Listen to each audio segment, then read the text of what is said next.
Bab 2. Kajian ilmu sejarah. Pertama, sejarah sebagai ilmu.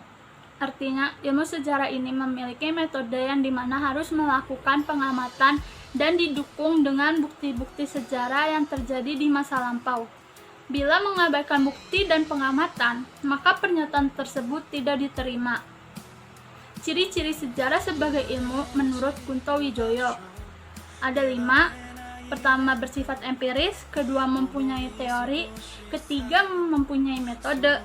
Keempat, mempunyai objek. Kelima, mempunyai generalisasi. Kegunaan sejarah sebagai ilmu ada 2. Pertama, secara intrinsik. Kedua, secara ekstrinsik. Secara intrinsik terbagi lagi menjadi 4, yaitu 1. Sejarah sebagai ilmu. Kedua, sejarah sebagai pernyataan pendapat. Ketiga, sejarah sebagai cara mengetahui masa lampau.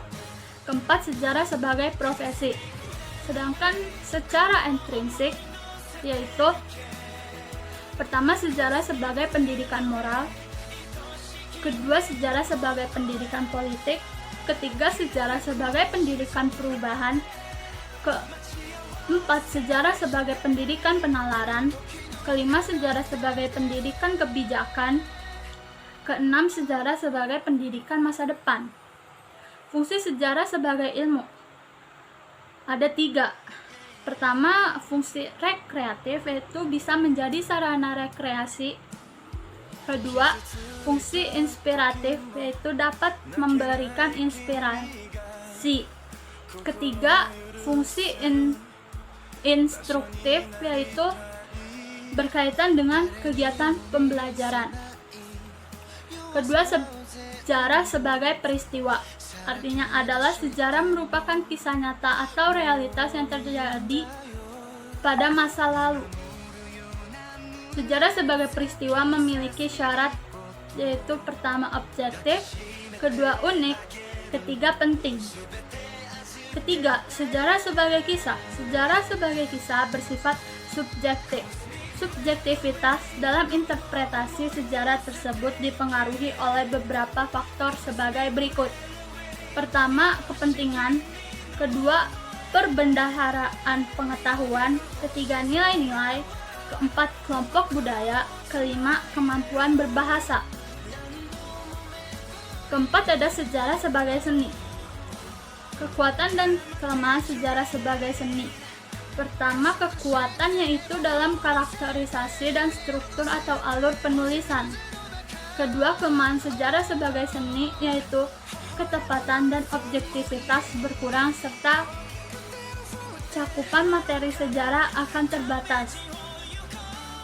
Sejarah sebagai seni memiliki beberapa unsur.